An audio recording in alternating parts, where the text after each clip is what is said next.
All right, welcome to another episode of Piecing It Together, the podcast where we take a look at a new movie and try to figure out what movies inspired it. And today on the show, we are talking about the new film from Richard Linklater. It's on Netflix. It's called Apollo 10 and a Half, A Space-Age Childhood. And it is just a fun, cool little rotoscoped look back at childhood growing up in Texas. Obviously very, at least somewhat based on Richard Linklater's own upbringing in Texas, but with a little bit of extra added movie magic. So it's a fun movie, and we will be talking about it with Jason Harris from Awesome Movie Year, who you hear here on Piecing It Together plenty for our trailer episodes, but it's been a while since he's been on a regular movie episode, so I'm happy to have Jason here. Before we get to the conversation, I do want to remind you, as always, to make sure you're subscribed to Piecing It Together wherever you listen to podcasts. We have a lot of episodes on the way, so make sure you're subscribed and you'll get to hear them as soon as they come out. You can also follow us on social media at Piecing Pod, join our Facebook group Popcorn and Puzzle Pieces, and don't forget about our Produced by David Rosen Patreon, which combines bonus and advanced content from Piecing It Together, from Jason's podcast Awesome Movie Year, and from my music career. It's patreon.com/bydavidrosen. So, with all that said, let's talk about Apollo 10 and a Half. All right, we told Jason Harris that he would get to do a regular episode of Piecing It Together one of these days, and he's finally here to do one. Jason, how's it going?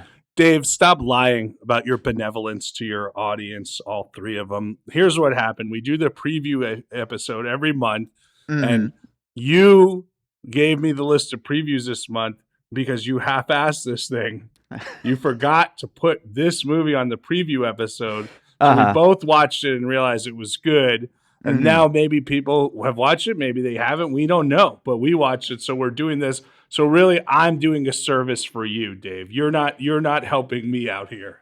You're half right about that, Jason. I'll admit to half of that because I did forget about this. But the reason I forgot about this is because Netflix didn't promote this at all. And am I fair in saying that? I saw nothing about this movie anyway. I do think that's fair, and it's crazy because it's a Richard Linklater movie. It's animated. It's really fun. Like, come on, Netflix, give us a little love on this thing. Absolutely, and it's getting very good reviews. I think most people that see it like it, and I wouldn't say that I loved it, and it's just kind of a fun, chill hangout of a movie, but it's a good movie, and they should be giving it a little bit more love, especially it being a Richard Linklater movie. But we'll talk more about what works and all that along through the conversation. Let's get into some puzzle pieces right away because there's a lot of different ways to go at this one, I feel like. So I don't know. We'll see what we get to as we're going through. What do you have for your first piece?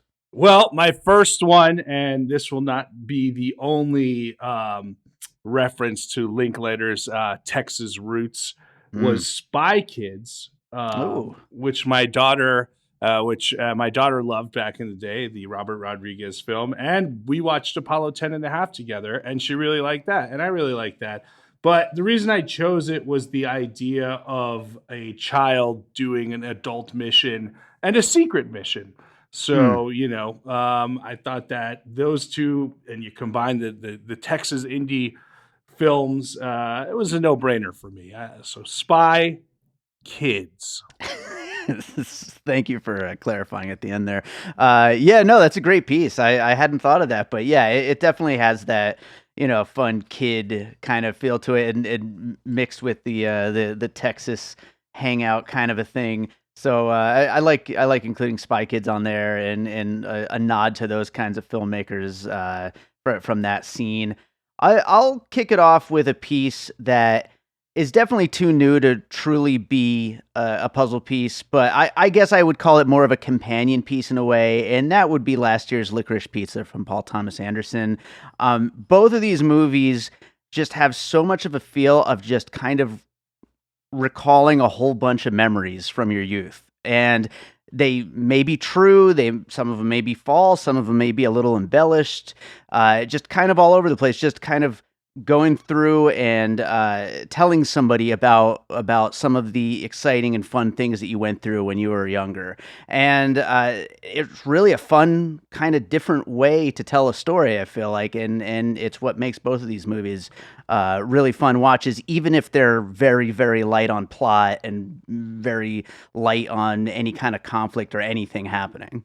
Yeah, I mean, I actually have a piece that I'll get to later that is almost there for the exact same reason. Hmm. The idea of like kind of that nostalgic look back at one's childhood. And I think you make a good point. Like, and the one I'm going to bring up later is also, maybe a little loose structurally, but it's that who cares? Like Right. the love comes through, right? So, Yeah, as long as it's fun to watch, it's like sometimes not every movie has to follow that same structure. yeah. So speaking of looking back to a different time, I'm going to stay in Texas for this one. I heard a great interview with Richard Linklater on the Indie Film Hustle podcast before, and they asked him, the Alex Ferrari, the host, always asks him, the guests like three of your favorite movies, which obviously rotates. But Linklater brought up the Texas trilogy, which I've watched all three of the Texas trilogy. These are like the backbones of Texas indie filmmaking. Mm, And the last two are from 1984, right around there, which is Last Night at the Alamo, which is a very interesting, just cool, little unique indie piece, and then Tender Mercies, which is the one Robert Duvall, like just amazing, won the Oscar for. But that's not my piece. My piece is the first one of the Texas trilogy, The Last Picture Show.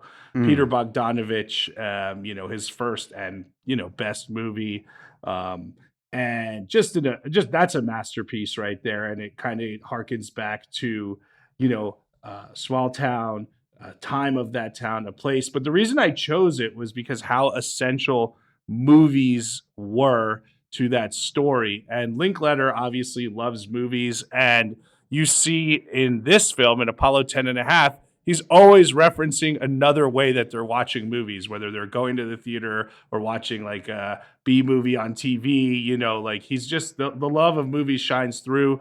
And I think that's essential to Last Picture Show. And obviously the connectivity of the Texas trilogy to Linklater is, again, right there. Yeah, absolutely. I'm just going to piggyback right off of that because that love of movies, to me, I was brought back to Quentin Tarantino's most recent movie, Once Upon a Time in Hollywood. And one of my favorite things in this movie, I mean, all of the reminiscing about childhood and all that, and the fun Apollo stuff is great too. But I just really liked the rotoscoped recreations of all the old movies and the commercials and all that kind of stuff. And to me, that was the most fun part of the movie, just watching that stuff. I really loved that. It also kind of recalled a little bit of other. I mean, you brought up Robert Rodriguez earlier to go with Tarantino and him with Grindhouse, just kind of bringing you back to that feel of just a celebration of that period of the movies. Well, I think you're right. I mean, you mentioned the rotoscoping, and we could go to Waking Life or Sure. Dazed and Confused. Linklater, his entire catalog is like a puzzle piece to this, It right? really So, is. Yeah. so going back, we're talking about movies that recall one's childhood and just kind of the look at it. This one has that kind of like whimsical feel. And, we talked about the love of movies. We're covering, actually, right after we record this, we're covering The Last Metro by Francois Truffaut.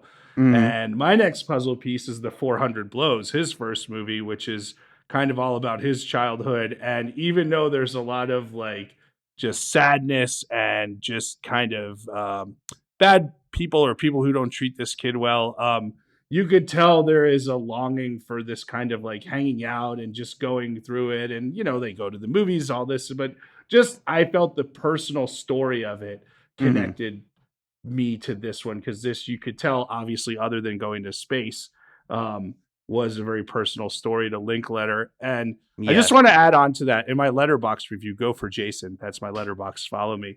Mhm. I wrote like only Richard Linkletter could take the plot of a movie from the foreground, which is kid goes to space to set up mission for Apollo 11 going to space, put it in the background, and then put the background of a movie, which is just basically him listing off all the fun things from his childhood, Yeah. and make that the entire foreground of a movie and make it interesting. Like, this Yeah. movie shouldn't work the same way when you watch Dazed and Confused. If you had read that as a script, you'd be like, this shouldn't work. And of Right. course, it's wonderful and one of the great movies of all time. So, it's only Linklater can get away with this stuff.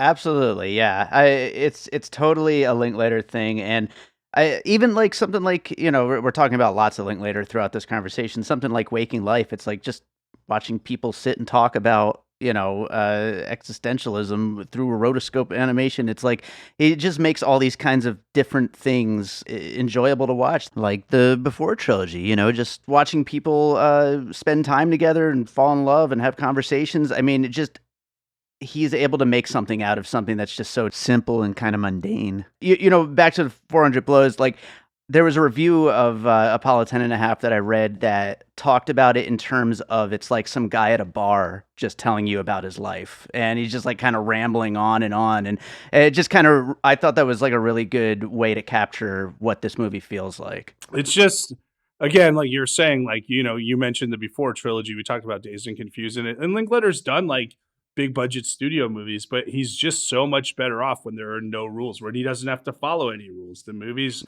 he's the, maybe the greatest American independent filmmaker, along with some of the others that we mentioned, right? And know about, but like, he's just such a unique and important voice. And I'm just so happy when we get to see him do stuff like this. Absolutely. So you brought up your Letterboxd. I'm going to bring up my Letterboxd, which is letterboxd.com/bydavidrosen.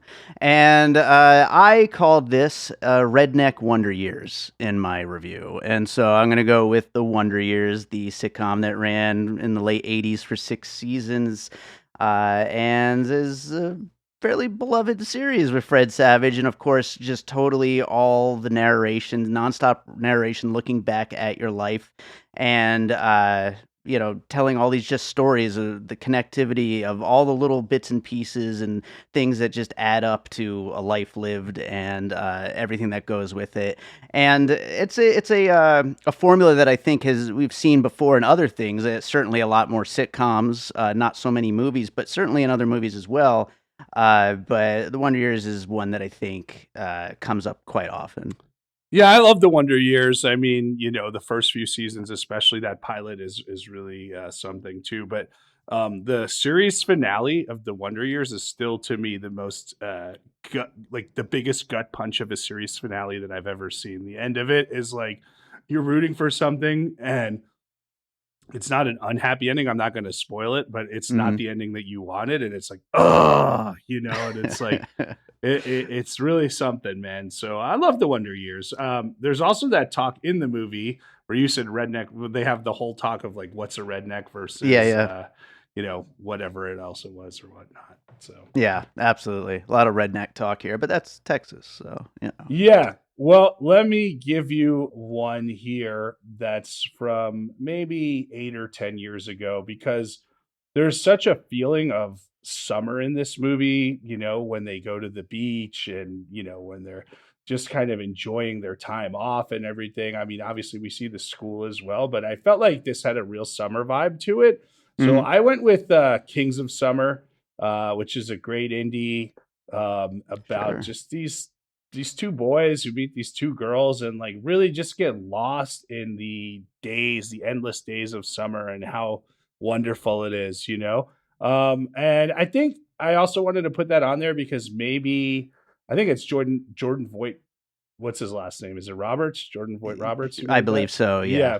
I mean, he's a big filmmaker now, right? And it's like, I liked his indie voice and I want more of that. And it's a good movie worth watching if you haven't seen that. I hadn't thought of it before. That's a great piece. I hadn't put on my list, but The Way Back I would also put as another one that captures that same vibe. It's funny because I considered it, but I like Kings of Summer better. Nice. Yeah, Kings of Summer is great. Yeah, good piece there. That definitely captures that kind of vibe. I'm going to go with one that's maybe a little bit out of left field here, but I'm going to go with Being John Malkovich, the Charlie Kaufman, Spike Jonze film, because of the whole Apollo 10.5 being this weird, obviously made up memory of this time where this kid was going to be a part of the Apollo missions because they built the thing too small and they needed a kid to go in there. And I was reminded of Being John Malkovich, where in order to go into Malkovich's mind, you had to go into the 7.5 floor and you had to like bend down and crawl through a little tight space to get in there. And so I just thought it was like a fun little connection there. All right. You'll allow it. I mean, I love that movie, but you worked your way into a Charlie Kaufman piece there. I get it. So, absolutely. Well, Dave, let's play off of that idea of kid, go into space. This is I told Josh, my co-host on Awesome Movie Year, when we were talking about it, he mentioned a piece, and I was like, I'll mention that piece because it's a good one. Space Camp from the 80s, where all the teenagers have to train to go to outer space. And a few years ago, when I was at working a day job, I sat at my desk and watched it on YouTube. And that might be one of the reasons that I don't have a day job anymore. I feel like I loved that movie when I was a kid, but I haven't seen it since back then though. I think it's kind of like, if I remember correctly, Leah Thompson in the 80s. I didn't look up anything, and but yeah, it's a fun, 80s teenagers have to save the world movie, if I'm not mistaken. Joaquin Phoenix was in that? I just brought it up. That's crazy. I didn't know that. Anyway, I'll go on. Yeah, I was thinking just to add it to the list. It's a small piece, but as long as we're talking about Apollo missions, take your pick. Recency bias. I thought of First Man, the Damien Chazelle version, but you could take your pick of any of the Apollo mission type stories because, in this cool rotoscope animation style, it is cool to see like another take on how all that goes down. Yeah, again, it's such a minor background piece where you think it's going to be the whole story, right? Right. But the story's, like I said, more about like, hey, and then they built the Astrodome, and there's a whole piece on the amusement park that the kids get to go to, which brought me back to another one of those movies that we're talking about, like Kings of Summer or the way back, which was Adventureland, which takes place, and that's another movie that I think maybe is was that Greg Mottola there, right? Yeah, yeah. Another movie that deserves a rewatch that I haven't seen in a while, but this definitely has that feel of like, hey, here's even the bad things are good in a place like this, right? Yeah. Well, it's funny that we're bringing up all these like Adventureland and Kings of Summer and the way back and all these things because, as we said earlier, this movie, essentially has no plot. Like, it's really just, them hanging out, but it still captures the exact same vibe. And really, like, looking back at all these things, they kind of add up to just a hangout, basically. And so it works anyway.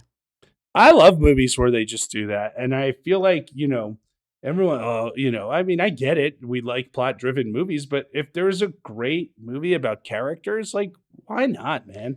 Yeah, absolutely. And, one thing we haven't really talked about yet, and this kind of it's not really a piece, but just continuing that conversation. But when they're all gathered around watching the actual moon landing and how the kids are just tired and, everybody's just watching it, just how mundane it is. And just like, it's just regular old life, Yeah. And that is funny, Dave, because it kind of ties into my another puzzle piece. And we talked about Adventureland, and I was thinking like, okay, well, we have to have something else with an amusement park. And then you think of, they're going to visit the grandmas and all this fun stuff and how essential like this family unit is.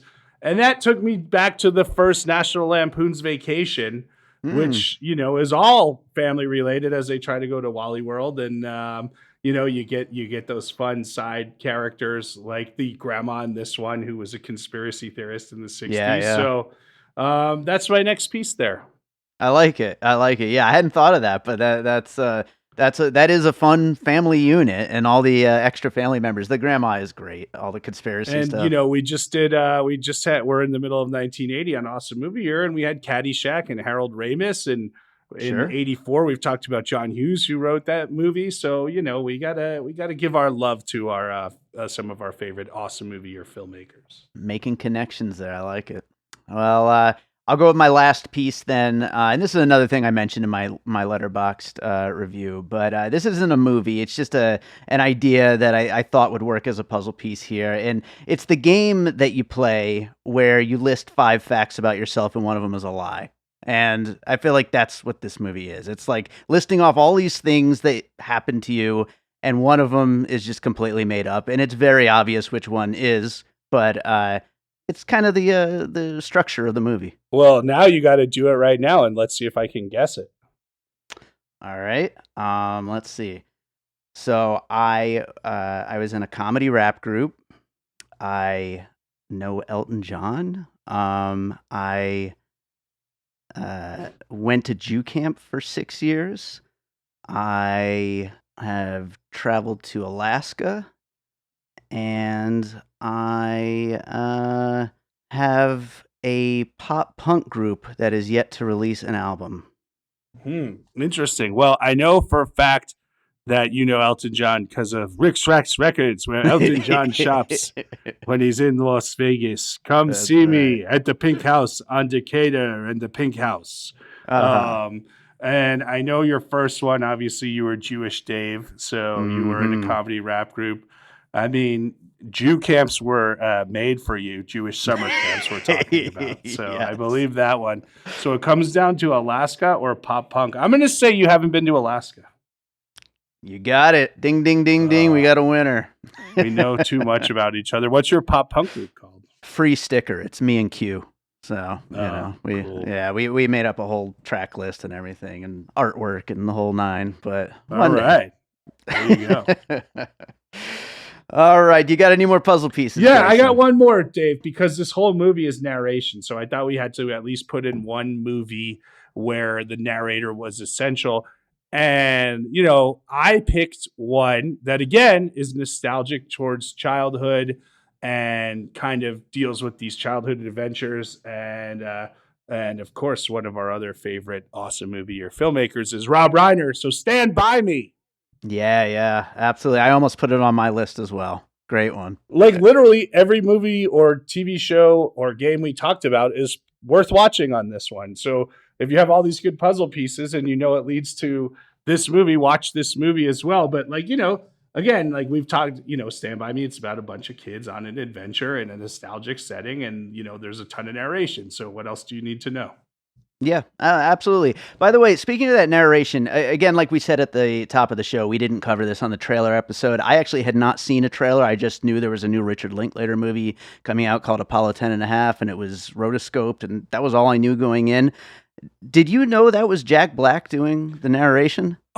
Yes, I did, but I didn't watch a trailer. I just knew it was Jack Black's voice. So I didn't recognize it at all. I was so shocked when I saw that at the end. I was like, wait a minute. Really? I mean, yeah, it was a little affected, a little twangy for that maybe Southern, that Texas twist. But, you know, between Bernie and School of Rock, you know, we know those two have a great working relationship. So absolutely. I was actually hoping to see the rest of the credits. And then, of course, Netflix took it away from me.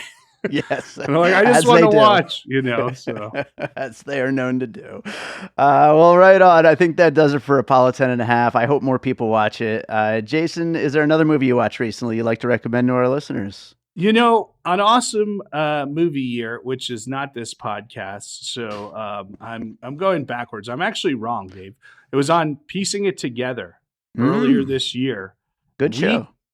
In one of our preview episodes, we had previewed Kimmy, the Richard Linklater movie by Steven Soderbergh, which is not a Richard Linklater movie, but is a Steven Soderbergh movie, and really is nothing like a Richard Linklater movie. But we previewed it, and for some reason, I hadn't watched it, and it's awesome. It's one of my favorite Soderbergh movies since he's come back. His use of camera and space and just kind of just his way of storytelling is fantastic. Zoe Kravitz is great. It's on HBO Max. It's a quick 90-minute thriller that really holds together. Highly recommend Kimmy, Kimi. All right. Yeah, I'm still trying to get to it. I will before the end of the year, I'm sure. Just like I did No Sudden Move last year, which I didn't. but hopefully You I have to will. have a whole Soderbergh weekend, I think. Or I think I do. I think I really do. But awesome, Jason. Tell people where they can find you and Awesome Movie Year and everything else you're up to.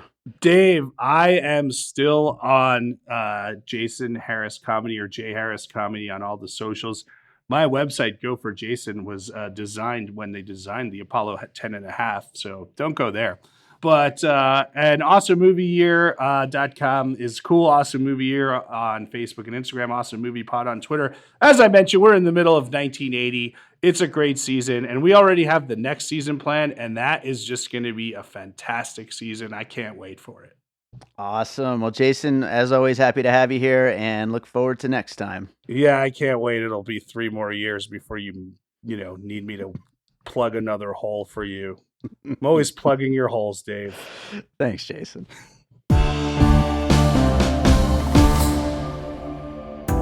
I'm Josh Bell. And I'm Jason Harris, and we co-host a podcast called Awesome Movie Year. Each season, we take a look back at an awesome year for movies, which is every year. We deep dive into these specific years, and we pick out why they were such great years for films. We go over the biggest hits, the biggest flops, the best pictures, some personal picks, some cult classics. Years we've covered in past seasons include 1994, 2003, 1977, and 1984, and we've got all of film history to look forward to. So check us out at awesomemovieyear.com or wherever you listen to podcasts. All right, so I hope you enjoyed that conversation about Apollo 10.5. Thank you to Jason Harris for joining me on that one, and thank you to all of you for listening. If you enjoy what we do here on Piecing It Together, make sure you are subscribed wherever you are listening, whether you're listening on Apple Podcasts or Spotify or Good Pods, where we've been in the top 10 lately quite a bit, or over on Podchaser podcast, whatever app it is you are listening to podcasts on, you could click the subscribe or the follow, or I don't know, maybe it's like a little plus sign or something, whatever it is, click it and you will be informed of all of our new episodes as they come out. And if that app happens to have a 5-star button, we would appreciate if you click that as well while you are clicking things. Also, shout out to Kat Gonzalez, who's been here on the podcast a bunch. She worked on Apollo 10.5, so shout out to her, and look forward to getting her back on the show as well. But that does it for today's episode. You could also follow us on social media at Piecing Pod, join our Facebook group, Popcorn and Puzzle Pieces, join our Patreon produced by David Rosen, where I do have a whole bunch of bonus episodes right now. The Lost City is on there, Uncharted. I think there's a couple others. I know there's a couple others, but I don't know. Who could keep track? I just watch movies. I record podcasts about them. I post them. We also posted a American Pie episode of Awesome Movie Year recently, which is exclusive to the Patreon for now, and a album-length commentary track for my album A Different Kind of Dream, which is the fifth and final of the album commentary tracks that I have posted on the Patreon. So lots of great stuff to check out. Again, it's patreon.com/bydavidrosen. So speaking of my music, I always, whenever a movie has some kind of a space theme to it, I always end up closing it out with the track called The Void from that album, A Different Kind of Dream. So let's do that again, since it's Apollo 10.5, even though, like we talked about in the conversation, it's more about growing up in Texas. But, space, Apollo, The Void. Let's play it, and we'll be back with more Piecing It Together real soon.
an All Points West production, produced by David Rosen in Las Vegas.